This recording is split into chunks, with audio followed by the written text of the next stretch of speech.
Cyrus Cassell's bio, and then I'm actually going to do the thing. All right. Okay. Go do the thing. Hi, everybody. My name is Faylita Hicks. I wanted to say a couple of words, and then I wanted to follow your lead. Renee, I'm so glad to have you here today. I've known Renee for several years now. When I quit my job working at a call center to become an artist full-time, one of the first artists in San Marcos that I was very interested in was Renee Perez. The profiles in his work, everything is always kind of straight on, and I feel like I'm getting to know the neighborhood. Every single time I look at a piece of his art, I'm meeting someone that I know already. There are a few pieces that aren't up here, like Bobcat, the Bobcat behind Splash Co-working in San Marcos. There's a Bobcat, he's a high school guy, he's wearing a Texas State jacket, it's awesome. One of the pieces is on my refrigerator, and I made a promise to myself that I would only buy art that I wanted to collect, so that in the end of my time, I am only having artists that I love and appreciate in my home, and his was the first piece of art that I purchased for my home. And I couldn't afford a whole lot, but that was the first piece that I purchased for my home that I was like, I have to have this, and I have to, for my first issue as the managing editor, have someone from San Marcos, and the only artist I could think of was you. So thank you so much for your work. The same thing came when it came to Cyrus Cassell's. I was a Texas State MFA student, and the only way I became a grad student was because someone told me to apply. I didn't think I was smart enough. I didn't think I was good enough. I didn't think I was ready to be a professional writer. And Cyrus told me to apply, and I said, but I don't know. He said, I didn't ask you if you know, I told you to apply. And that push was all I needed. So that even though I didn't graduate from Texas State, I went to another school, got my MFA program in the end. It was that push that I needed to pursue my life as a writer. And it was the last encouragement that I needed to get started and pursue this journey. So I was especially thinking, again, for this first issue, who's the one person I want to make sure I include, and it was Cyrus Cassell's. So for me to have both Cyrus and Renee was a very big deal for me. Thank you, editorial staff, for all the work you guys did. Thank you so much, KB. Thank you, Alana. I appreciate it. I am going to read two poems from other writers in this book because they were the poems that I had the most questions about. When I think about what we're trying to do with Borderlands, Borderlands has already been around for almost 30 years, right? They've done a lot of great work. I wanted to make sure that as the managing editor, I respected that, and I kept in mind the mission statement, which is to think of outwardly focused poems. I wanted poems that were personal, but that spoke to what's happening in the world. And that's what I looked for. And that's what I really focus in on. Every single poem, we spend time talking, like we did today.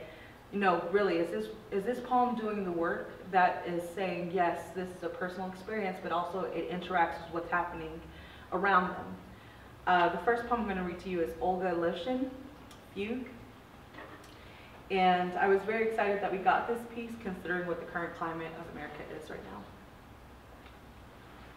When a Russian American walks away from her American home, into a depressive episode, into a nor'easter, when she stops by an American church and God is out to lunch, outside colorless chips swish, indifferent God is brushing his teeth, when the world is shifting and rearranging itself, when the word home runs away from under her feet, tiny globe, little ball, rabbit, when this American Russian no longer knows where she is, when she hears one car and the desperate quiet and rushes to be hit, when she stops at the curb and trudges instead towards a cafe and sits down shaking in her hoodie, Russian, and her tea, scalding, American, and her husband texts her, come home, and she types, where's that?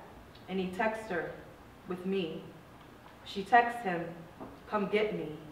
She is temporarily made out of love. For me, that was very poignant for this time in America. I'm thinking about work that will outlive us. And this is one of the pieces that I thought would do that. Everything in here is something that I want to live moving forward. There's one other piece that I want to read because I believe it's one of their first, I'm not reading their bios, but it's one of their first publications. They're newer. Emerging work is very important.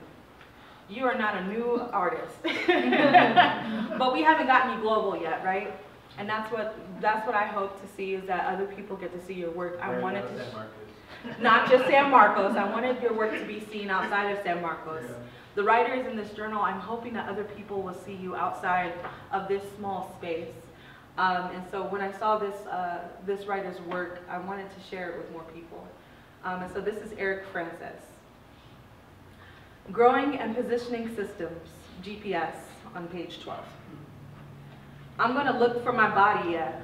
I'll be back real soon. Solange Knowles. What is in this finite wonder? Full body, but a map to a home that itches and improvises.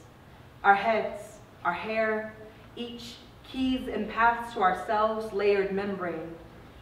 Digits 5 and 510 body expanses teeming in memory and texture. Read tomography and touch and GPS, trust, gut bubbles as butterfly and cardinal. Each sense a direction, in each scent a message desperate to caress trajectory into flesh like lotion. Hair braided bosque and shea into compass rose, crowned in code and cartography, wrapped in emerald satin, ruby stitched skin blanketed into pimple topography and thimbleness thumbs. Armed and equipped barber razor, nocturnal buzzing, grid to scalp, to shade, fade legendary. Lineup spans forehead prime meridian, edges sprout, curl, and coordinate formation. Dry dandruff flakes fall as breadcrumb trails as routes to roots and bear fruit. As is lymph node, as erogenous zones, as kneecaps and finger tips along dermal margins and purple bruises, desperate to impress each and every location.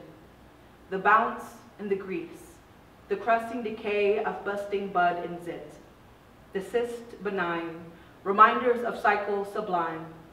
What are sweat and tears but drops of pen, basalt circles, but clepsydra, water clocks, and us but vessels who keep losing our ways, only finding fresh and intimate questions. So something important about this poem is that it mixes everything that we know about land and about space and about moving through that space. It matches it up with something very personal, our actual space, our physical bodies. We're talking about a haircut, but how that hair and that scalp is attached to land. And I'm very interested in that.